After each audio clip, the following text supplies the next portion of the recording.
All right, so what you're looking at here is a brisket grill. It's a brisket, it's a smoker, wood pellet smoker. We have three different pellet smokers. We have a 475, a 640, and a 580, which is referring to the amount of square inches of cooking space.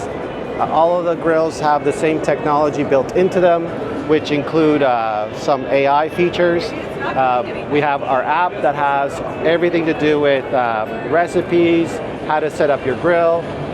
The main thing is that we want people to not be scared of grilling, because most people are scared of, you know, when they buy a piece of meat, it's $100, you don't want to be burning those kinds of things. So if you're looking to make a brisket, this is probably a best bet, because this one you can automate the whole process. You can go into its generative AI feature here. You can create a recipe by asking it to either cook something or take a picture of something that you see that you like, you're not sure what it is. It will generate the recipe on the fly. It'll give you steps on how to cook it. If you want to modify it by saying, I want to make it spicy, or I have peanut allergies, it will do all that. You can save that for later, or you can send it to the grill. Once you send it to the grill, it will, oh, there we go.